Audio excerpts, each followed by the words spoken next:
Friends, कैसे हैं आप लोग। मेरे चैनल रूही एजुकेटर में आप लोगों का बहुत बहुत वेलकम है फ्रेंड्स। और मैं हूं रूही। और जैसा कि आप लोग जानते हैं कि ये जो मेरा चैनल है इसमें मैं टीजीटी पीजीटी बायोलॉजी और टीजीटी नेचुरल साइंस की प्रिपरेशन या फिर जो भी आपका टीजीटी का साइंस का एग्ज़ाम है उसकी प्रिपरेशन मैं कराती हूँ। और फ्रेंड, आप में से जो लोग भी टीचिंग एग्ज़ाम की प्रिपरेशन कर रहे हैं वो चैनल को ज्वाइन कर लीजिए, सब्सक्राइब कर लीजिए। जिन्होंने चैनल को सब्सक्राइब कर रखा है, मेरे चैनल पर पहले से ही हैं, जो भी लोग हैं, जो लोग भी देख रहे हैं, उन सब लोगों को मेरा बहुत बहुत थैंक यू है फ्रेंड। और आज मैं आप लोगों के लिए जो चैप्टर लेकर के आई हूँ वो है हमारे पास ब्लड सर्कुलेटरी सिस्टम से, और जिसमें हम लोग बॉडी फ्लूइड्स और सर्कुलेशन के बारे में पढ़ रहे हैं। और structure and function of heart के क्वेश्चंस मैं अपलोड कर चुकी हूँ। आज मैं कुछ और अदर जो इसमें पार्ट है, जैसे कि ब्लड वेसल्स है, लिम्फेटिक सिस्टम्स हैं, पोर्टल सिस्टम है, ये सारे लेकर के आई हूँ। और उसके बाद फिर डिफरेंट एग्ज़ाम में आए हुए क्वेश्चंस भी मैंने इंक्लूड किए हैं आज। तो आज बिल्कुल जल्दी से हम लोग स्टार्ट कर देते हैं। और जैसा कि मैंने बताया था कि पैटर्न थोड़ा मैंने चेंज कर दिया है, और मैं सीधे क्वेश्चन के बाद डायरेक्ट आंसर ही बता रही हूँ, ऑप्शंस नहीं रीड कर रही हूँ, जिससे हमारा टाइम भी सेव होगा और कम टाइम में हम लोग ज़्यादा क्वेश्चंस कर पाएंगे। हमारे पास टाइम नहीं है फ्रेंड, अगस्त में डेट्स हैं। और जितने भी लोग चैनल को ज्वाइन किए हुए देख रहे हैं, और बस फटाफट बिल्कुल नोट्स बनाते रहिए और एमसीक्यू से प्रैक्टिस करते रहिए। बहुत अच्छे लेवल के एमसीक्यूज़ हैं यहाँ पे। तो चलिए स्टार्ट कर देते हैं। ब्लड वेसल के बारे में देखते हैं यहाँ पे। Which of the following is different from others in absence of muscular code. इसमें ये कहा गया है कि हमारे पास जो ऑप्शन है इसमें से कौन सा है जो कि डिफरेंट है और जिसमें कि मस्कुलर कोड्स एब्सेंट हैं। ओके, मस्कुलर कोड के बारे में बात की जा रही है। नाउ यहाँ पे हमारे पास ए है वेन, बी आर्टरीज हैं, सी कैपिलरीज हैं एंड डी आर्टरियोल्स हैं। पहला है, मैं ऑप्शन इस क्वेश्चन का मैं सारे ऑप्शन देख ले रही हूँ। तो देखिए यहाँ पे सबसे पहले हम लोग ब्लड वेसल्स की बात करें। देखिए जो ब्लड वैस्कुलर सिस्टम होता है उसमें ब्लड वेसल्स जो होती हैं वो क्या बनाती हैं, वो एक नेटवर्क बनाती हैं।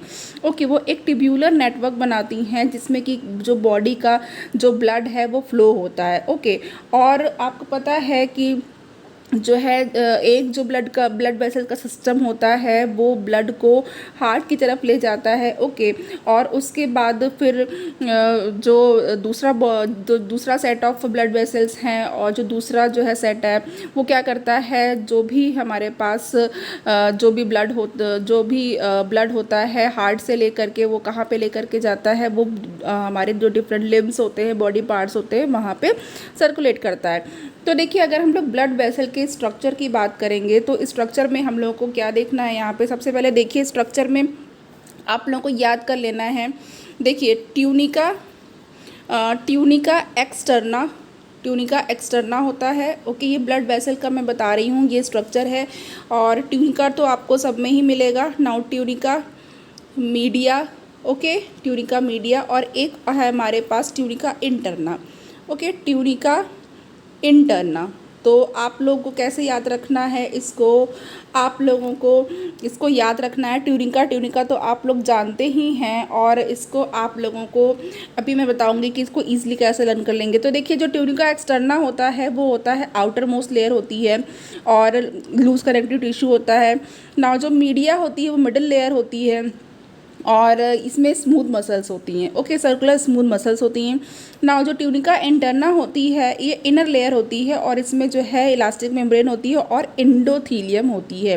एंडोथीलियम पे क्वेश्चंस बहुत पूछे जाते हैं। तो फ्रेंड ये आपको पता होना चाहिए कि एंडोथीलियम होती है वो कहाँ पे होती है, ब्लड वेसल्स में होती है, इंटरनल लेयर में होती है, और ये स्क्वामस एपिथेलियम सेल्स की बनी होती है। ओके, इसकी जो ल्यूमेन होती है वो स्क्वामस एपिथेलियम सेल्स की जो है वो उसको घेरे रहती हैं। तो नाउ अब यहाँ पे जो सेल्स होती हैं वो इलोंगेटेड होती हैं। तो देखिए मैंने अभी कहा था कि इसको याद करने का तरीका बताऊंगी, तो आपको इसको EMI लर्न करना है। क्या लर्न करना है? EMI। Okay, E for externa, M for media, यानी कि एक्सटर्ना मतलब कि जो बाहरी है एक्सटर्नल है, मीडिया मतलब जो मिडिल का है, बीच का है, और इंटरना मतलब जो अंदर का है। ओके, और जो EMI है यानी कि जिसमें जो I है इसमें आपको एंडोथीलियम भी लर्न करना है कि इसी में एंडोथीलियम होती है। ओके, तो ये आपने एक चीज़ यहाँ पे जान ली। नाउ अब यहाँ पर देखते हैं, देखिए, और एंडोथीलियम किसकी बनी होती है, ये बनी होती है इसकी जो लाइनिंग होती है इसकी ल्यूमेन की। सपोज़ अगर हमारे पास ये है तो हमारे पास जो इसकी जो लाइनिंग होगी वो किसकी बनी होगी, लाइनिंग जो है वो बनी होगी हमारे पास स्क्वामस एपिथेलियम सेल्स की। अब देखिए आर्टरीज और वेन्स जो होती हैं ओके ये जो है ब्लड वेसल्स होती हैं आर्टरीज और वेन्स। तो मेन टू टाइप की होती हैं। तो यहाँ पे हमारे पास जो आर्टरीज होती हैं वो क्या करती हैं, मैं थोड़ा सा डिफरेंस के फॉर्म में बता देती हूँ, यहाँ पे आप लोग बिल्कुल तुरंत देख लीजिए। तो ये देखिए जो आर्टरीज होती हैं वो क्या करती हैं और जो वेन्स होती हैं ये क्या करती हैं। अगर आपको इनके बारे में पता है, डिफरेंस पता है, तो भी आप अगर कोई भी क्वेश्चन आएगा तो इसमें से ज़रूर कर लेंगे। देखिए जो आर्टरीज होती हैं वो क्या करती हैं, ब्लड को हार्ट से पूरे मतलब बॉडी पार्ट में ले जाती हैं। ओके, तो जो कि मैं कह रही थी कि एक अलग सेट ऑफ जो आपका ब्लड वेसल्स होता है। ओके नाउ अब यहाँ पे जो वेन्स होती हैं वो क्या होती हैं, जो वेन्स होती हैं वो डिफरेंट बॉडी पार्ट से ब्लड को कलेक्ट करती हैं और इसको हार्ट में डाल देती हैं, ले जाती हैं। नाउ अब यहाँ पे देखिए जो आपकी जो ट्यूनिका जो आर्टरीज़ होती है, इसमें जो आर्टरीज़ होती हैं इसमें क्या होता है, जो ट्यूनिका इंटरना होती है, अभी मैंने बताया इसमें जो है इसमें होता क्या है कि ये जो है स्ट्रॉन्ग इलास्टिक मेम्ब्रेन होती है और बहुत ही इलॉन्गेटेड एंडोथेलियल सेल्स होती हैं। तो अब यहाँ पे जो वेन्स होती हैं इसमें सिंपल इलास्टिक मेम्ब्रेन होती है। ओके नाउ अब यहाँ पे जो आर्टरीज़ की वॉल होती हैं वो थिक होती हैं और मस्कुलर होती हैं। क्यों, इसका रीज़न ये है क्योंकि इसमें से हार्ट से जो ब्लड आता है ये उसको कैरी करती है, जो प्रेशर से इसमें ब्लड आता है। तो अब यहाँ पे इसीलिए वो थिक होती हैं, अगर पतली होंगी तो रप्चर हो जाएगी। लेकिन जो वेन्स होती हैं उनका काम होता है बॉडी से ब्लड को कलेक्ट करके दोबारा हार्ट में डाल देना, तो इनकी वॉल जो होती है वो थिन होती है। और जो आर्टरीज़ होती हैं उसमें कोई भी वाल्व नहीं होते हैं, तो आर्टरीज़ में कोई भी वाल्व नहीं होते हैं, इसको ध्यान रखिएगा, नो वाल्व। नाउ जो वेन्स होती हैं इसमें क्या होते हैं, इसमें ब्लड के फ्लो को बैकवर्ड जाने से रोकने के लिए, पीछे जाने से रोकने के लिए क्या होता है, वेन्स में वॉल्व्स होते हैं, वाल्व्स होते हैं। नाउ अब यहाँ पे देखिए जो पल्मोनरी आर्टरीज होती है उसको छोड़ करके जितनी भी आर्टरी होती है वो ऑक्सीजनेटेड ब्लड लेकर के जाती है। बहुत इंपॉर्टेंट है, जो पल्मोनरी आर्टरी होती है, पल्मोनरी, ओके जी, जो पल्मोनरी आर्टरी है ये क्या करती है, ये डीऑक्सीजनेटेड ब्लड कैरी करती है। ओके बाकी सारी आर्टरीज जो होती हैं वो ऑक्सीजनेटेड ब्लड को कैरी करती हैं। और यहाँ पे बिल्कुल वेन्स के केस में भी यही, जो पल्मोनरी वेन है वो क्या करती है, वो डीऑक्सीजनेटेड पल्मोनरी वेन को छोड़ करके जितनी भी वेन्स होती हैं वो डीऑक्सीजनेटेड ब्लड कैरी करती हैं। ओके तो यहाँ पे आप लोगों को इतनी सारी चीज़ें पता चल गई ना। यहाँ पे अब जो क्वेश्चन का आंसर है उसको भी देख लेते हैं। तो जो फर्स्ट क्वेश्चन का आंसर है यहाँ पे हमारे पास ब्लड वेसल्स के लिए, वो क्या हो जाएगा, इसमें हमारे पास जो करेक्ट आंसर है वो है 1 का सी, यानी कि कैपिलरीज। ओके नाउ कैपिलरीज जो है आपको पता है बहुत ही स्मॉल माइन्यूट सी, बिल्कुल बहुत ही पतली स्ट्रक्चर होता है इसका, थिन होता है कैपिलरी एक्शन के बारे में भी आप जानते होंगे। ओके स्केच पेन वगैरह की जो इंक होती है कैपिलरी एक्शन पे वर्क करता है, स्केच पेन है, और इंक वाला जो पेन होता है वो सब कैपिलरी होती है। नाउ और नेक्स्ट हमारे पास जो क्वेश्चन है उसको देख लेते हैं। नेक्स्ट क्वेश्चन है कैरोटिड आर्टरी कैरीज। ओके अब कैरोटिड आर्टरी के बारे में आ गया है, तो कैरोटिड आर्टरी जो होती है वो क्या कैरी करती है इसके बारे में बताना है। तो यहाँ पे मैं सीधे आपको आंसर ही बताऊँगी, और यहाँ पे हमारे पास जो आंसर है इसका क्या हो जाएगा कि ये ऑक्सीजनेटेड ब्लड को कैरी करती है, oxygenated blood to the anterior region of the body और टू ब्रेन। ओके और ये ऑक्सीजनेटेड ब्लड को कैरी करती है, और कहाँ पे, ये हमारी बॉडी का जो एंटीरियर पार्ट होता है वहाँ पे, या तो फिर ब्रेन की तरफ। नाउ नेक्स्ट हमारे पास जो क्वेश्चन है वो है हमारे पास the thickening of walls of arteries is called. जो आर्टरीज की जो वॉल होती हैं अगर वो थिक हो जाती हैं तो वो क्या कहलाती हैं। तो देखिए आर्टरीज की वॉल अगर थिक हो जाती है तो यहाँ पे बहुत ज़्यादा प्रॉब्लम हो जाती है, और ये कहलाता है आर्टेरियोस्क्लेरोसिस। ओके आर्टरी से आपको आर्टेरियो याद रखना है, तो आर्टेरियोस्क्लेरोसिस हो जाता है। तो यहाँ पे थर्ड का हमारे पास ए बिल्कुल करेक्ट हो चुका है। Now pulse beat is measured by. Now pulse जो देखते हैं डॉक्टर लोग जो नब्ज चेक करते हैं वो उसमें वो क्या चीज़ देखते हैं, क्या ढूंढते हैं, आर्टरी ढूंढते हैं कि कैपिलरी वेन या फिर कुछ नहीं। तो यहाँ पे हमारे पास वो आर्टरी ढूंढते हैं। ओके तो आर्टरी से वही पल्स बीट जो होती है वो मेजर की जाती है। नेक्स्ट हमारे पास क्वेश्चन है फिफ्थ वाला। फिफ्थ क्वेश्चन में है हमारे पास see the following blood vessels and identify it. Picture based जो डायग्राम बेस्ड क्वेश्चन है यहाँ पे। अब यहाँ पे डायग्राम आपको देखिए, यहाँ पे ए बना हुआ है, ओके, और ये बी है हमारे पास। नाउ अब यहाँ पे जो सी है, तो अब यहाँ पे देख सकते हैं आप, जो ए वाला है इसकी ल्यूमेन कितनी पतली है, मतलब, और यहाँ पे इसकी ल्यूमेन कितनी बड़ी है। ओके ए के कंपैरिजन में बड़ी ल्यूमेन है इसकी। तो यहाँ पे अब हम लोग देख लेते हैं कौन सा आंसर करेक्ट हो जाएगा 5 के लिए। तो 5 में देखिए ये जो पहली वाली है फ्रेंड वो क्या है, आर्टरी है। ओके देन बी वाली कैपिलरी है, एंड जो सी है वो क्या है, वेन है। और यहाँ पे हमारे पास ऑप्शन कौन सा करेक्ट हो जाएगा, बी ऑप्शन बिल्कुल करेक्ट हो चुका है। तो नाउ 5 का बी करेक्ट हो गया है। नेक्स्ट क्वेश्चन की तरफ बढ़ जाते हैं। नेक्स्ट क्वेश्चन है हमारे पास, mark among the following cell which does not exhibit phagocytic activity. Okay, तो ऐसी सेल के बारे में बताना है कि जो जिसकी साइटोटिक एक्टिविटी नहीं है। तो यहाँ पे देख लीजिए, फैगोसाइटोटिक एक्टिविटी का आपको बताया ही था कि इसमें क्या होता है, जो भी सेल फैगोसाइटोसिस करती है मतलब कि वो डेड या फिर जो कि डैमेज सेल होती हैं उसको खा करके या फिर उसकी सफाई करती हैं, ठीक है, तो वो एक तरीके से क्लीनिंग का काम करती हैं। तो यहाँ पे अब हमको बताना है, तो हमारे पास कौन सा ऑप्शन करेक्ट हो गया है इसको हम लोग देख लेते हैं। तो देखिए यहाँ पे हमारे पास जो 6 है उसके लिए जो हमारे पास ऑप्शन है वो बिल्कुल सी बिल्कुल करेक्ट हो चुका है, बेसोफिल। बाकी मोनोसाइट, न्यूट्रोफिल्स, मैक्रोफेजेस ये सारी ही फैगोसाइटिक एक्टिविटी शो करती हैं। ओके, भच्छड़ का काम करती हैं ये। नाउ 7th क्वेश्चन देख लेते हैं, mark the pair of substance among the following which is essential for coagulation of blood. तो ये तो क्वेश्चन है यहाँ पे आया हुआ है, लेकिन मैं इसके बारे में काफ़ी पहले भी बता चुकी हूँ, बार बार बताती रहती हूँ पैरिन के बारे में। तो चलिए यहाँ पे हमारे पास जो क्वेश्चन पूछा गया है कि इसमें जो पेयर है वो बताना है, सब्सटेंस का जो पेयर है जो कि ब्लड के कोगुलेशन के लिए जो है वो एसेंशियल है। ओके, तो यहाँ पे देख लेते हैं ताकि ब्लड कोगुलेट कर जाए। यहाँ पे अब कोगुलेशन की बात हो गई, थक्का जमाने की बात हो गई है। तो देखिए जैसे कि आपको पता है जो हिपैरिन होता है वो नेचुरल एंटी कोगुलेंट होता है, यानी कि ब्लड वेसल्स में ब्लड के फ्लो होने के लिए हिपैरिन बहुत आवश्यक है। हिपैरिन की वजह से ब्लड कोगुलेट नहीं हो पाता है, उसका थक्का नहीं जम पाता है। तो यहाँ पे जो 7th है हमारे पास, इसका करेक्ट आंसर क्या है, ये है calcium ion and platelet factor. जो कैल्शियम आयन और प्लेटलेट फैक्टर है ये क्या करता है, ये जो है कोगुलेशन के लिए बहुत एसेंशियल है। नाउ अब यहाँ पे हम हमारे पास जो 8th है उसको देख लेते हैं। देखिए फ्रेंड, अब ये टाइम वो आ चुका है कि आपको सिर्फ और सिर्फ रिवाइज करना है। ओके, पहले की जो थ्योरीज हैं आप 1-2 पार्ट देख लीजिए बस, बट बहुत ज़्यादा मत देखिएगा क्योंकि कन्फ्यूज़न क्रिएट होगा। बट बार बार आपसे कहती हूँ कि MCQs बहुत लगाइए, उससे आपका टाइम मैनेजमेंट भी होगा, आपको डाउट्स भी क्लियर होंगे और एक साथ कई चीज़ें जानने को मिलेंगी। तो चलिए यहाँ पे हमारे पास जो 8th क्वेश्चन है वो क्या है, 8th का है, the cell involve in inflammatory reactions are. जो सेल इन्फ्लेमेटरी रिएक्शन में इन्वॉल्व होती हैं वो कौन सी हैं, वो हमारे पास है बेसोफिल। तो बेसोफिल जो है वो इन्फ्लेमेटरी रिएक्शन में इन्वॉल्व होती है। नाउ नेक्स्ट हमारे पास जो है क्वेश्चन वो कौन सा है, 9th वाला देख लेते हैं। 9th में है विच of the following statement is incorrect, यानी गलत बताना है, इनकरेक्ट बताना है यहाँ पे। तो इनकरेक्ट हमारे पास कौन सा है, सीधे मैं आंसर पे जाऊँगी और यहाँ पे हमारे पास जो आंसर है, सारे क्वेश्चन जो सारे ऑप्शन है वो मैं देख रही हूँ। तो यहाँ पे हमारे पास जो आंसर हो जाएगा 9 का वो हो जाएगा सी, यानी कि जो ब्लड ग्रुप होता है, blood group is designated on the basis of the presence of antibodies in the blood plasma. यानी कि जो ब्लड ग्रुप है किसी का AB है, किसी का AB है, किसी का O है, किस बेसिस पर डिसाइड होता है, डेजिग्नेट किया जाता है। तो ये डिसाइड होता है कि जो ब्लड प्लाज्मा में एंटीबॉडीज़ होती हैं उसके बेसिस पे।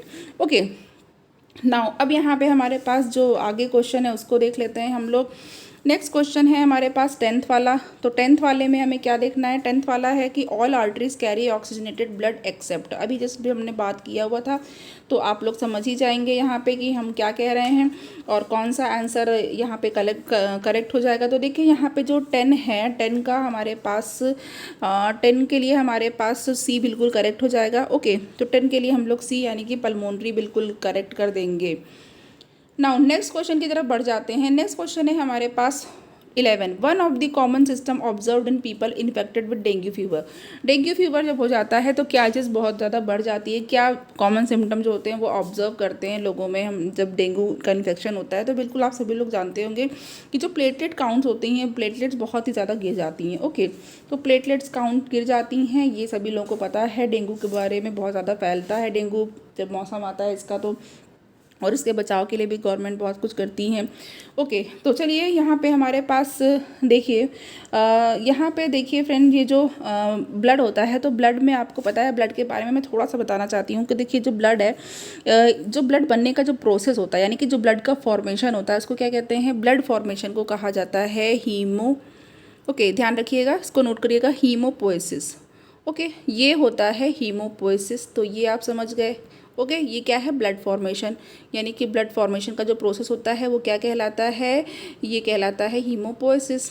नाउ अब यहाँ पे हमारे पास जो दूसरा चीज़ मैं बताना चाहती हूँ कि जो ब्लड की पीएच होती है वो कितनी होती है, वो पीएच होती है वो 7.4 पीएच होती है। ओके, इस 7.4 का क्या मतलब हुआ कि बहुत ही स्लाइटली जो है, ज़्यादा नहीं, बहुत ही स्लाइटली कैसा होता है, क्षारीय या एल्कलाइन होता है। नाउ ये बहुत ही स्लाइटली एल्कलाइन होता है। और यहाँ पे जो ब्लड होता है वो हमारी पूरी बॉडी वेट का 7 से 8% होता है।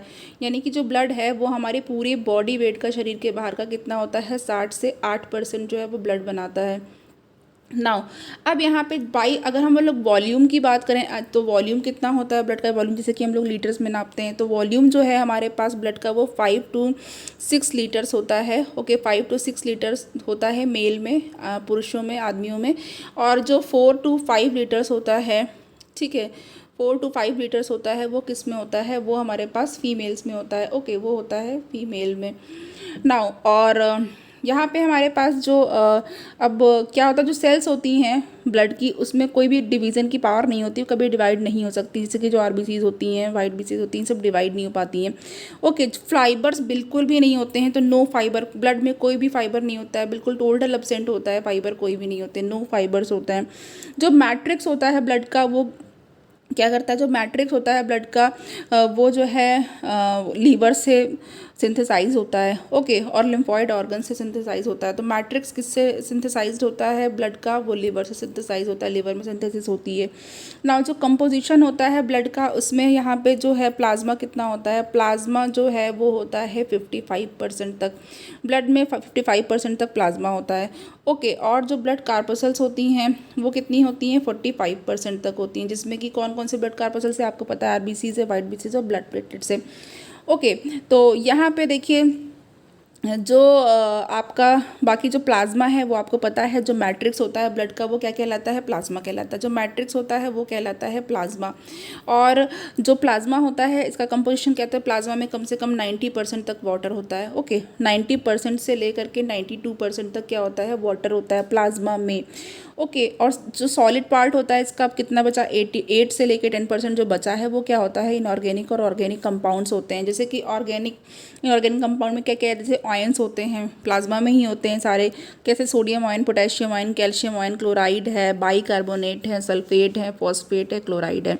सॉल्ट, सोडियम क्लोराइड है, पोटेशियम क्लोराइड, KCl है, NaHCO3 है, KHCO3 है। ओके, नाउ गैसेस में आपकी जो होती हैं वो O2 होती है, CO2 होती है, N2 होती है। प्रोटीन्स होती हैं 6 to 7%। प्रोटीन्स पे क्वेश्चन आ चुका है कि ब्लड प्लाज्मा में प्रोटीन, कौन सी प्रोटीन सबसे ज़्यादा होती है, तो जो प्रोटीन या प्रोटीन का परसेंट कितना होता है, तो प्रोटीन जो होती है वो 6 to 7% तक होती है maximum protein. Okay, maximum protein 6 to 7% तक होती है, जिसमें एल्ब्यूमिन सबसे ज़्यादा होती है। एल्ब्यूमिन प्रोटीन, एल्ब्यूमिन के बारे में मैंने बताया था कि जो आप जैसे कि एग होता है तो एग का जो वाइट पोर्शन होता है उसमें भी एल्ब्यूमिन होती है। तो ये जो एल्ब्यूमिन है ये 4% तक होती है। जो एल्ब्यूमिन है वो कितनी होती है, 4% तक होती है। ओके, ये भी लीवर के द्वारा ही सिंथेसाइज्ड होती है। और आपका जो ग्लोब्यूलिन है वो भी होती है, इसमें 2 से 2.5% ग्लोब्यूलिन भी होती है। नाउ अब प्रोथ्रोम्बिन होता है, फाइब्रिनोजन होते हैं।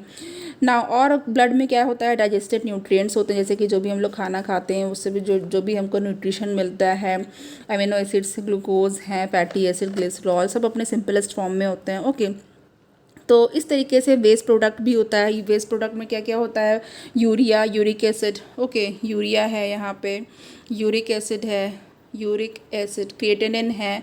ओके, क्रिएटिनिन है और क्रिएटिन है, तो ये सारी होती हैं। अब यहाँ पे आपको इतनी सारी चीज़ें पता चल गई हैं। नाउ अब एक बात मैं और बता दूं कि अगर ब्लड में यूरिया का लेवल 40 मिलीग्राम से ज़्यादा हो जाता है, 40 मिलीग्राम से अगर यूरिया का लेवल हो जाता है ब्लड में, तो वो क्या कहलाता है, यूरीमिया कहलाता है। ठीक है, यूरीमिया कंडीशन कहलाती है वो, कि यूरीमिया हो गया है।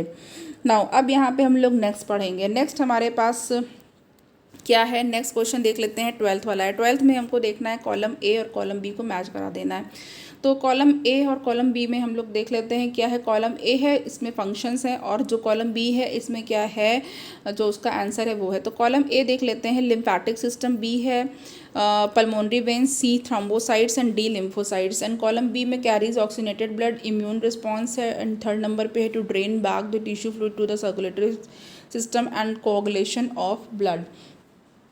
तो यहाँ पे हमारे पास जो 12 है इसके लिए करेक्ट आंसर हम लोग देख लेते हैं कौन सा हो जाएगा। तो देखिए 12 के लिए हमारे पास जो करेक्ट आंसर मैचिंग हम लोग कर लेते हैं।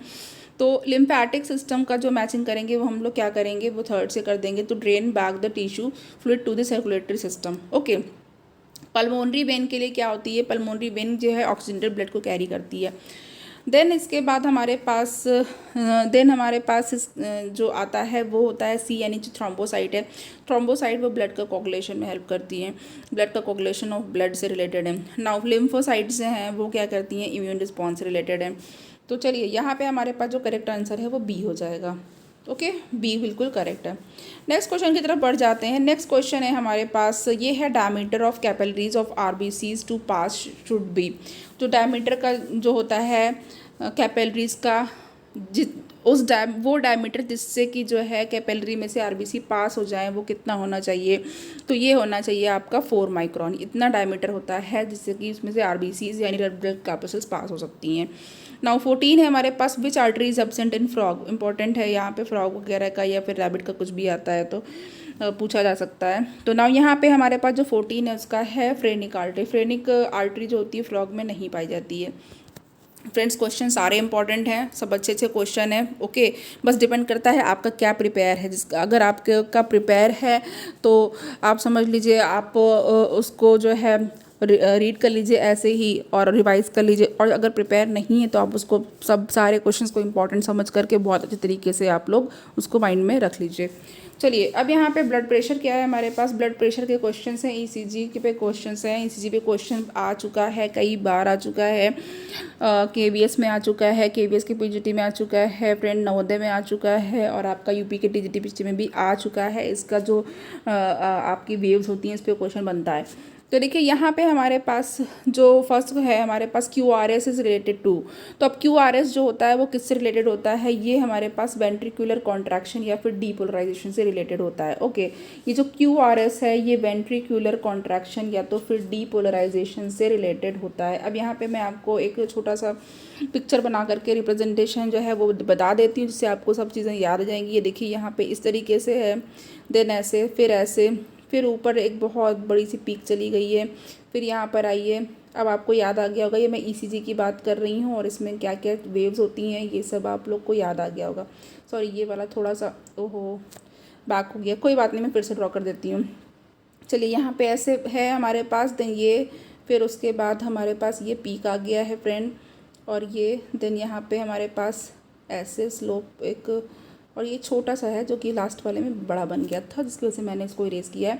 अब यहाँ पे देख लीजिए पी ये है आपके पास पी पॉइंट, नाउ क्यू यहाँ पर है और आर ये है, और इसी QRS के ही बारे में पूछा गया। एस ये है हमारे पास, ओके, एंड टी ये है और आगे तो कुछ नहीं है। ये डायग्रामेटिक रिप्रेजेंटेशन है एक स्टैंडर्ड ECG का।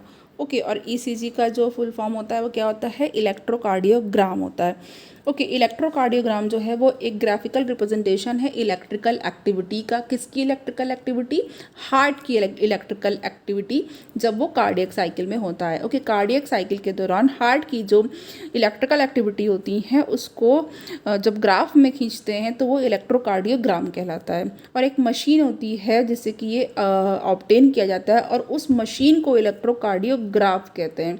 ओके, और जो टेक्निक यूज़ होती है उसे इलेक्ट्रोकार्डियोग्राफी कहते हैं। होपफुली आपको क्लियर हो गया होगा। तो देखिए जो QRS वेव होती है वो क्या होता है, कॉम्प्लेक्स होता है और ये डिपोलराइजेशन होता है जब वेंट्रिकल का, तो उसको रिप्रेजेंट करता है। नाउ और ये जो है क्या करता है, ये वेंट्रिकुलर कॉन्ट्रैक्शन को, यानी जो वेंट्रिकल और ऑरिकल आप पढ़ते हैं हार्ट में, तो ये वेंट्रिकुलर कॉन्ट्रैक्शन को इनिशिएट करता है, यानी कि वेंट्रिकुलर सिस्टोल को शुरू करता है, इनिशिएट करता है। तो तब ये इस तरीके का QRS वाला जो बनता है आपका जो वेव है या जो ग्राफ आप देख रहे हैं। नाउ कॉन्ट्रैक्शन होता है जब वेंट्रिकल का वो मतलब शॉर्टली या बहुत ही कम टाइम के लिए कब होता है, क्यू के बाद। ओके, और फिर उसको जो है क्यू से हम लोग मार्क कर रहे हैं यहाँ पे, और उसके बाद सिस्टोल की बिगनिंग हो जाती है। नाउ जो पी वेव होती है बहुत ही स्मॉल है, पी यहाँ पे देख रहे हैं छोटा सा है बिल्कुल। तो पी जो है ये क्या होता है, स्मॉल होता है, अपवर्ड ऊपर की तरफ जो वेव बनी होती है ये इलेक्ट्रिकल एक्साइटेशन को एक्साइटमेंट को, इलेक्ट्रिकल एक्साइटेशन को रिप्रेजेंट करती है, किसके, ऑरिकल के या आर्ट्रिया के। और फिर ये दोनों ही आर्ट्रिया के कॉन्ट्रैक्शन को, सिकुड़ने को भी ये इंडिकेट करती है। चलिए आगे हम लोग देख लेते हैं। तो यहाँ पे है मैंने इसका बता दिया। नाउ 2 हमारे पास क्या है, 2 में है what is total diastolic time of ventricle in cardiac cycle. इसको हमने लास्ट लेक्चर में बताया हुआ था, बट यहाँ पे फिर से आ गया तो रिवाइज हो गया आपका। चलिए यहाँ पे हमारे पास जो इसका 2 का जो बी ऑप्शन है बिल्कुल करेक्ट हो जाएगा, 0.4 सेकेंड होता है ये। नाउ ईसीजी रिकॉर्ड्स, ईसीजी क्या रिकॉर्ड करता है, तो जो ईसीजी है वो रिकॉर्ड करता है पोटेंशियल डिफरेंसेस को। ओके, जो ईसीजी है वो पोटेंशियल डिफरेंसेस को रिकॉर्ड करता है। नाउ 4th हमारे पास आ गया fall in blood pressure due to loss of blood is soon restored because of the. जो ब्लड प्रेशर में फॉल होता है किस वजह से, ब्लड के लॉस की वजह से, वो जल्दी ही रिस्टोर हो जाता है, रिकवरी कर लेता है। किस कारण से रिकवरी कर लेता है, रिस्टोर हो जाता है, हार्ट बीट जब इंक्रीज करती है तब। ओके, जब heart beat, because of the heart beat is increase, क्योंकि हार्ट बीट बढ़ जाती है ना। अब लिम्फ से रिलेटेड क्वेश्चन आएंगे, लिम्फैटिक सिस्टम से रिलेटेड क्वेश्चन आ गए हमारे पास। तो लिम्फैटिक सिस्टम में देख लेते हैं which of the following is not major organ of the lymphatic system. इसमें से कौन सा लिम्फैटिक सिस्टम का मेजर ऑर्गन नहीं है, तो हमारे पास इसका आंसर है किडनी। किडनी लिम्फैटिक सिस्टम का नहीं है, एक्सक्रीटरी सिस्टम का मेजर ऑर्गन है। ओके, बाकी लिम्फ नोड्स, थाइमस और आपका जो स्प्लीन है वो तीनों ही लिम्फैटिक सिस्टम के हैं। नेक्स्ट हमारे पास लिम्फ से है, lymph is colourless because, lymph colourless होता है क्यों, क्योंकि इसमें हीमोग्लोबिन नहीं होता है। 3rd क्वेश्चन है हमारे पास एन एंटीबॉडी इज अ, जो एंटीबॉडी है उसके बारे में है, ये होती है एक molecule that specifically inactivates N antigen, जो कि उस किसी खास एंटीजन को इनएक्टिवेट करती हैं, मारती हैं। ठीक है, तो एंटीजन और एंटीबॉडी का रिएक्शन होता है जो कि हम लोग इम्यून सिस्टम में पढ़ते हैं। नाउ एलिसा टेस्ट जो है वो एंटीजन एंटीबॉडी रिएक्शन पे बेस्ड है कि दोनों के बीच में कैसा रिएक्शन होता है। और नाउ कलरीमेट्रिक टेस्ट होता है, उसमें कलर भी आता है एक स्पेसिफिक, जिससे कि पहचान जाते हैं। नाउ अब यहाँ पे हमारे पास जो 4 है वो देख लेते हैं। 4th क्वेश्चन है the principal function of lymph node in the man is. Lymph node का जो प्रिंसिपल फंक्शन, मुख्य जो कार्य होता है मैन में, वो क्या होता है, ये कलेक्शन करना और डिस्ट्रक्शन करना पैथोजन का ब्लड में कलेक्शन करती है और उसके बाद मार देती है, डिस्ट्रक्शन कर देती है सारे पैथोजन को। नाउ 5th में देखिए क्या है, if thymus gland of an infant is removed, अगर किसी भी इन्फेंट की, छोटे बच्चे की, शिशु की जो है वो थाइमस ग्लैंड को रिमूव कर दें तो which of the following will not form, क्या फॉर्म नहीं होगा। तो यहाँ पे हमारे पास जो करेक्ट आंसर है वो है यहाँ पे टी लिम्फोसाइट। ओके, तो टी लिम्फोसाइट्स हैं वो। नाउ नेक्स्ट हमारे पास क्या है, 6 का lymph vessels are united to form. Lymph vessels जब यूनाइट हो जाती हैं तो क्या बना लेती हैं, ये बना देती हैं thoracic duct. Okay, lymph vessel unite होकर के थोरैसिक डक्ट बना लेती हैं। नाउ नेक्स्ट हमारे पास है in the rabbit the function of spleen is. Rabbit में जो स्प्लीन का फंक्शन होता है, प्लीहा का फंक्शन, वो क्या होता है, ब्लड का प्यूरिफिकेशन करना। नेक्स्ट हमारे पास पोर्टल सिस्टम से क्वेश्चन है, तो यहाँ पे देख लेते हैं the diagram below shows how things get to and from the liver. Okay, और यहाँ पे लीवर से और लिवर की तरफ और लिवर से जो है। ओके, अब यहाँ पे हमारे पास देख लेना है क्या है, पोर्टल सिस्टम बना हुआ है, ABCDEF आपको मार्क करने हैं, बताने हैं करेक्ट इसके बारे में कि क्या होंगे ये। विच one of the following labelling is correct one, तो यहाँ पे देख लीजिए कौन सी लेबलिंग करेक्ट है ये बताना है। ये ब्लड टू हार्ट है, मतलब कि हार्ट की तरफ ब्लड जा रहा है। नाउ अब यहाँ पे ये लीवर बनाया हुआ है और उसके बाद ये गॉल ब्लैडर है और देन ये पैनक्रियाज है और यहाँ पे ब्लड टू हार्ट, यहाँ पे देखिए उसका सर्कुलेशन के लिए एरो भी बना हुआ है, इन्होंने दिखाया हुआ है। ओके, तो यहाँ पे देख सकते हैं। देन यहाँ पे आपको ABCDEF बताना है, तो देखिए हमारे पास जो करेक्ट आंसर हो जाएगा वो क्या हो जाएगा, जो D है यहाँ पे, ये देखिएगा ये जो D है वो क्या है, D is the hepatic portal vein. D जो है वो हिपैटिक पोर्टल वेन है और जो F है वो हिपैटिक वेन है।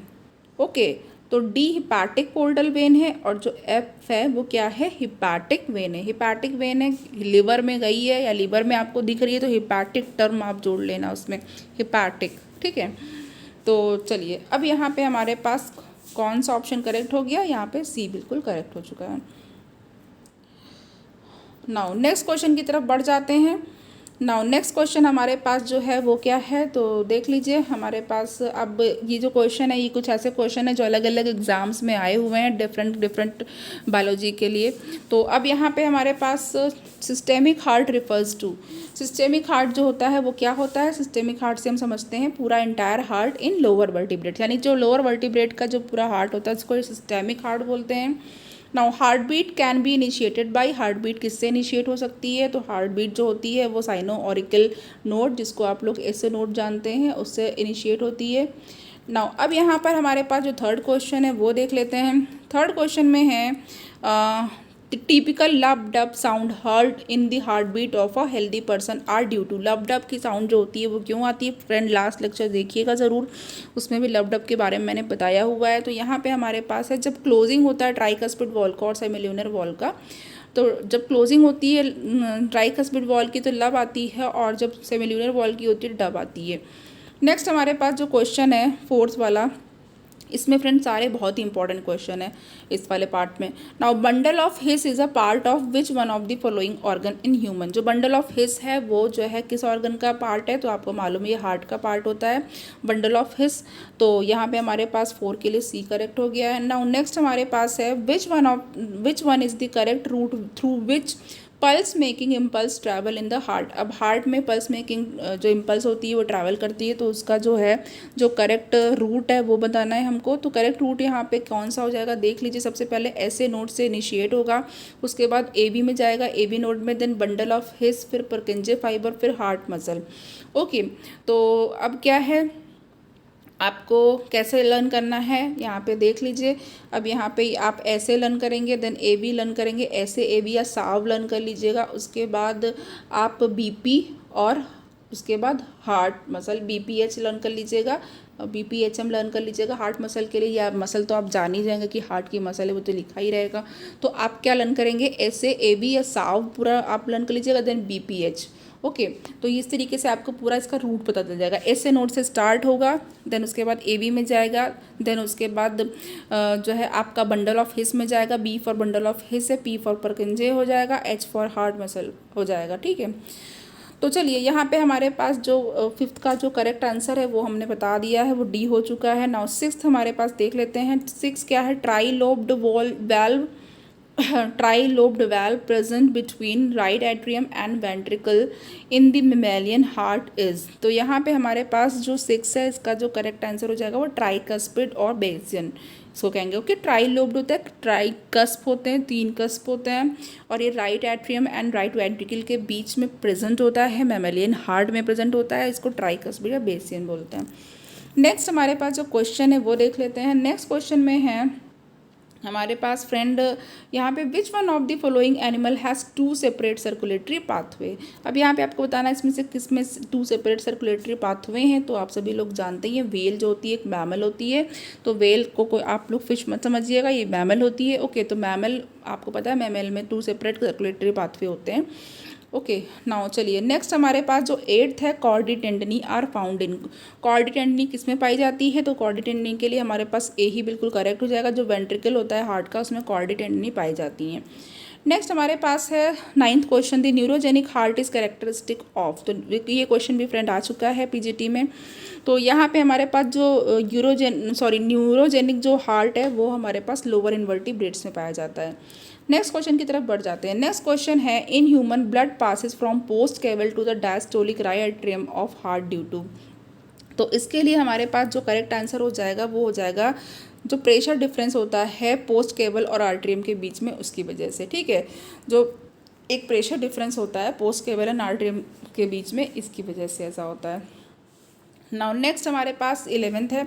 11th के लिए देख लेते हैं, if due to some injury the chordae tendony of the tricuspid valve of the human heart is partially non functional, कह रहे हैं कि अगर किसी इंजरी के कारण किसी कारणवश जो ट्राइकस्पिड वॉल्व की जो कॉर्डी टेंडनी है ह्यूमन हार्ट में वो पार्शली आंशिक रूप से नॉन फंक्शनल हो जाती है, कार्य नहीं करती है, तो क्या होगा, what will be the immediate effect, तुरंत जो हमारे पास इमीडिएट जो इफ़ेक्ट होगा, प्रभाव होगा तत्काल, वो क्या होगा, तो वो हमारे पास जो है वो ये हो जाएगा A option, the flow of blood into the pulmonary artery will be reduce. जो पल्मोनरी आर्टरी में जो ब्लड का फ्लो है वो बहुत ही कम हो जाएगा, रिड्यूस हो जाएगा। ओके, नेक्स्ट क्वेश्चन की तरफ बढ़ जाते हैं। The cardiac pacemaker in patient fails to function normally. जो कार्डियक पेसमेकर होता है पेशेंट में वो क्या कहते हैं वो फंक्शन वो फेल कर हो जाता है नॉर्मल फंक्शन करने में। ओके, तो क्या होता है फिर जो डॉक्टर्स होते हैं वो क्या पाते हैं, doctors find that an artificial pacemaker is to be grafted in, कि एक आर्टिफिशियल पेसमेकर लगा दिया जाए। और आपको पता है फ्रेंड्स, जो ऐसे नोड होती है उसको पेसमेकर भी बोलते हैं हार्ट का। तो एक आर्टिफिशियल पेसमेकर लगाया जाता है, ओके, ग्राफ्ट कर दिया जाता है। It is likely that it will be grafted at the site of. तो अब इसको कहाँ पे लगाया जाएगा, यानी कि आपको बताना है कि जो पेसमेकर है कहाँ लगाना चाहिए, यानी कि हमारे हार्ट में जो पेसमेकर है ओरिजिनल वो क्या होता है, तो वहीं पे लगेगा। तो आपको पता है कि ये ऐसे नोड होती है यानी साइनो आर्टेरियल नोड होती है, वहीं पे ग्राफ्ट करेंगे। नेक्स्ट क्वेश्चन की तरफ बढ़ जाते हैं। नेक्स्ट क्वेश्चन में फिगर है, इसमें क्या होता है, स्कीमेटिक प्लान है ब्लड सर्कुलेशन का ह्यूमन में। तो ए से लेकर के डी तक, ये ए है, बी, सी है, डी है, तो आइडेंटिफाई करना है। इसका फंक्शन बहुत अच्छा है फ्रेंड, इस तरह के क्वेश्चन अच्छे होते हैं, इससे सब चीज़ें रिवाइज हो जाती हैं आपकी। तो देखिए यहाँ पे हमारे पास जो 13 है, इसका जो करेक्ट आंसर हो जाएगा ये हो जाएगा जो यहाँ पे हमारे पास जो सी है वो क्या होती है, वेना कावा होता है, और ये ब्लड को बॉडी पार्ट से राइट ऑरिकल में लेकर के जाती है। ओके, ये ब्लड को बॉडी पार्ट से, ये देखिए यहाँ पे कैरी कर रही है, एरो ऊपर की तरफ बना है, और ये कहाँ पे लेकर के गई है, हार्ट में राइट ऑरिकल की तरफ लेकर के गई है। और जो यहाँ पे PCO2 होता है, partial pressure of the carbon dioxide होता है, वो 45 mmHg होता है। ओके, नाउ Hg तो आप समझ रहे हैं मरकरी पे है। तो चलिए 14 जो है, विच सेट इज़ करेक्ट, कौन सा सेट करेक्ट है ये बताना है हमें। तो यहाँ पे हमारे पास bundle of His Purkinje fibre बिल्कुल करेक्ट हो चुका है। नाउ 14 के बाद हम लोग 15 देख लेते हैं। 15 में मैच करना है friend column 1 column 2। Okay, correct option को बताना है। कॉलम 1 में देख लेते हैं, ट्राइकस्पिड वॉल्व है, फिर B2 है bicuspid valve, 3 semilunar valve. And column 2 में हमारे पास between left atrium and left ventricle, बहुत अच्छा क्वेश्चन है। देखिए इसमें सब चीज़ें आपको पता चल जाएंगी कहाँ कहाँ पर पे ये वेल्व सिचुएटेड है। तो और उसके बाद between the right ventricle and pulmonary artery, and 3 है between right atrium and right ventricle. तो यहाँ पे हमको करेक्ट ऑप्शन बताना है, तो बिल्कुल हम लोग यहाँ पे मैचिंग अभी कर लेंगे झट से। तो देखिए यहाँ पे जो 15 है इसके लिए हमारे पास क्या करेक्ट है, जो ट्राइकस्पिड वॉल्व होता है फ्रेंड, ये अभी बात हो भी चुकी है कि ये राइट एट्रियम और राइट वेंट्रिकल के बीच में होता है, यानी राइट ट्राई। ओके, तो आप इसको इस तरह से लर्न कर सकते हैं, राइमिंग हो गया राइट ट्राई ऐसा कुछ करके ना। उसके बाद देन हमारे पास जो बाइकस्पिड है वो लेफ्ट में होगा, तो लेफ्ट एट्रियम और लेफ्ट वेंट्रिकल के बीच में बाई हो जाएगा। ओके, तो राइट में ट्राई है 3 है और लेफ्ट में 2 हैं। नाउ बाई मतलब 2, और यहाँ पे हमारे पास जो सेमिल्यूनर है अर्धचंद्राकार है, ये जो 3 वाला है सेमिल्यूनर वॉल्व, ये कहाँ पर होता है, ये right ventricle and pulmonary artery के बीच में होता है, right ventricle and pulmonary artery के बीच में होता है। तो जो 15 है इसके लिए हमारे पास जो करेक्ट आंसर हो जाएगा वो क्या हो जाएगा, डी हो जाएगा, यानी कि 3, 1, 2, डी बिल्कुल करेक्ट है। नेक्स्ट क्वेश्चन की तरफ बढ़ जाते हैं फ्रेंड। नेक्स्ट क्वेश्चन हमारे पास है, देख लेते हैं ये क्या है। ये है कि given below are 4 statement, 4 statements दिए हुए हैं ह्यूमन ब्लड सर्कुलेटरी सिस्टम के रिगार्डिंग। तो यहाँ पे हमको इनकरेक्ट बताना है, तो इनकरेक्ट मैं बता देती हूँ। यहाँ पे जो हमारे पास इनकरेक्ट है, पहला वाला देखते हैं क्या है। इसमें है कि ओके नहीं, हमारे पास जो इनकरेक्ट है वो बताना है। तो देखिए हम लोग बी पार्ट देख लेते हैं। Angina is acute chest pain when the blood circulation to the brain is reduced. Okay, तो यहाँ पे ये बात कही गई है, तो यहाँ पे ये तो बिल्कुल रॉन्ग ही है। तो यानी अगर रॉन्ग है तो ये करेक्ट है इस क्वेश्चन के लिए, क्योंकि हमें इनकरेक्ट बताना है, तो यानी कि ये इनकरेक्ट है। ओके, तो सी वाला देख लेते हैं। सी वाला क्या है, persons with blood group AB can donate blood to any person with any blood group under the ABO system. ये तो बिल्कुल इनकरेक्ट है ही, क्योंकि सिर्फ O वाला ही यूनिवर्सल डोनर होता है, वही सबको डोनेट कर सकता है, AB नहीं। AB तो यूनिवर्सल एक्सेप्टर होता है। तो यहाँ पे हमारे पास पहला जो B और C है, ये दोनों ही, यही ऑप्शन करेक्ट होगा, और ये जो दोनों B और C हैं वो ये इनकरेक्ट है या रॉन्ग है। बाकी जो ए वाला है, आर्टरीज़ की जो वॉल होती हैं वो थिक होती हैं और इसकी ल्यूमेन नैरो हो जाती है वेन के कंपैरिजन में। इसकी मैंने पिक्चर दिखाई थी, यानी डायग्राम बेस्ड क्वेश्चन भी था जिसमें कि आपने देखा था वॉल जो थी ल्यूमेन किसकी कम थी किसकी ज़्यादा थी, वो आपने देखा था। और जो डी वाला है इसमें यह है कि जो कैल्शियम आयन है वो बहुत ही इंपॉर्टेंट रोल प्ले करता है ब्लड क्लॉटिंग में। इसकी भी हम लोग बात कर चुके हैं। जो कैल्शियम आयन है और ब्लड प्लेटलेट फैक्टर है ये कोगुलेशन में बहुत हेल्प करता है। नेक्स्ट क्वेश्चन देख लेते हैं। नेक्स्ट क्वेश्चन में हमारे पास है कॉलम 1 और कॉलम 2। करेक्ट ऑप्शन बताना है। तो कॉलम 1 में है फाइब्रिनोजन, ग्लोब्यूलिन और 3 पे है एल्ब्यूमिन। और कॉलम 2 में है osmotic balance, blood clotting and defence mechanism 1, 2, 3 पे। तो अब यहाँ पे हमारे पास जो इसका करेक्ट ऑप्शन हो जाएगा वो क्या हो जाएगा, तो देखिए जो फाइब्रिनोजन है, ओके, जो फाइब्रिनोजन है ये है ब्लड क्लॉटिंग के लिए बिल्कुल करेक्ट, यानी कि 2 से 1 की मैचिंग 2 से हो जाएगी। और उसके बाद देन हमारे पास जो ग्लोब्यूलिन है वो डिफेंस मैकेनिज्म से रिलेटेड है बिल्कुल। एंड जो एल्ब्यूमिन है ये ऑस्मोटिक बैलेंस से रिलेटेड है बिल्कुल, यानी हमारे पास ए बिल्कुल करेक्ट हो जाएगा। ओके, 20 का ए करेक्ट है। और फ्रेंड मैं बता दूं कि एल्ब्यूमिन के बारे में, यानी जो प्लाज्मा में जो प्रोटीन है एल्ब्यूमिन, उसके बारे में क्वेश्चन आ चुका है। ऑस्मोटिक बैलेंस पे भी क्वेश्चन आ चुका है कि कौन सी प्रोटीन ऑस्मोटिक बैलेंस में हेल्प करती है। बहुत पहले ही 2016 में शायद ये यूपी पीजीटी टीजीटी में आया हुआ है। ओके नाउ अब यहाँ पे हमारे पास जो नेक्स्ट क्वेश्चन है वो देख लेते हैं। 21 है। 21 में है in a standard ECG which one of the following alphabet is correct representation of the respective of the human heart. अब यहाँ पे आपको जो वेव्स है उस पर रिप्रेजेंटेशन जो करेक्ट है वो बताना है। तो जो यहाँ पे 21 है इसके बारे में जो करेक्ट हो जाएगा वो क्या होगा, पी डिपोलराइजेशन ऑफ आर्टेरिया। इसको मैंने एक्सप्लेन कर दिया है डायग्राम बना करके। ओके, तो आई होप कि कोई डाउट इसमें नहीं है। तो 21 के लिए हमारे पास डी बिल्कुल करेक्ट हो जाएगा। ये जो पी है वो डिपोलराइजेशन करती है आर्टेरिया का, इसको इंडिकेशन करती है। नाउ 22 देख लेते हैं। Blood pressure in the pulmonary artery is, कि पल्मोनरी आर्टरी में जो ब्लड प्रेशर होता है वो कितना होता है, वो पल्मोनरी वेन से ज़्यादा होता है। ओके, तो पल्मोनरी आर्टरी में ब्लड प्रेशर पल्मोनरी वेन से ज़्यादा होता है। तो 22 का सी करेक्ट हो जाएगा। नाउ 23 के लिए देख लेते हैं। जो blood pressure in the mammalian aorta is maximum during, जो मैमेलियन जो हार्ट है उसमें जो एओर्टा होती है उसमें ब्लड प्रेशर कब मैक्सिमम होता है, तो देखिए इसमें सबसे अधिक होता है, मैक्सिमम होता है systole of the left ventricle. जब लेफ्ट वेंट्रिकल का सिस्टोल होता है तब उसमें सबसे ज़्यादा होता है। 24 में हमारे पास अगेन ईसीजी से क्वेश्चन आ गया है। Diagram given here is the standard ECG of the normal person. The way P wave represents the, P wave क्या रिप्रेजेंट करती है, बिल्कुल अभी भी हमारी बात हो चुकी है, क्वेश्चन भी आ गया डायग्राम को लेकर के। तो यहाँ पे हमारे पास जो है ये क्या करती है, बोथ दोनों ही जो आर्टरिया होता है उसका कॉन्ट्रैक्शन और ये जो है बताती है, रिप्रेजेंट करती है। ओके, उसको मैंने एक्सप्लेन भी किया था। तो यहाँ पे देख लीजिए अब हमारे पास आज इतने सारे क्वेश्चन हो चुके हैं फ्रेंड। और यहाँ पे हमने क्या क्या किया है वो देख लेते हैं। ब्लड वेसल पे क्वेश्चन किए हैं, ब्लड वेसल पे हमने 14 क्वेश्चन तक लगभग किए हैं। ओके, देन उसके बाद हमने ब्लड प्रेशर, ईसीजी, इन सब पे क्वेश्चन किए हैं, जिसमें हम लोगों ने 4-5 क्वेश्चन किए हैं। लिम्फेटिक सिस्टम के क्वेश्चन हम लोगों ने किए हैं, लगभग 7 क्वेश्चन किए हैं, 7-8 क्वेश्चन। पोर्टल सिस्टम का एक क्वेश्चन था। नाउ अब यहाँ पे जो वेरियस एग्जाम में, डिफरेंट एग्जाम में आए हुए क्वेश्चन है उसमें से भी 24 क्वेश्चन कर लिए। तो फ्रेंड देख लीजिए इतने टाइम में इतने सारे क्वेश्चन आपको मिल गए, एक्सप्लेनेशन भी मिल गया है, तो ये आपके लिए बहुत बेनिफिशियल है। और फ्रेंड प्लीज़ लेक्चर को लाइक करिएगा, कमेंट करिएगा, शेयर करिएगा, और जिन्होंने सब्सक्राइब नहीं किया है प्लीज़ सब्सक्राइब कर लीजिएगा। आप लोगों के लिए बहुत मेहनत कर रही हूँ मैं, और टीचिंग को सपोर्ट करिएगा। ओके, और आप सभी लोग सक्सेसफुल हों यही मैं चाहती हूँ, सबका सिलेक्शन हो जाए जितने भी लोग मेहनत से पढ़ रहे हैं। तो चलिए आज के लिए बस इतना ही। Thank you.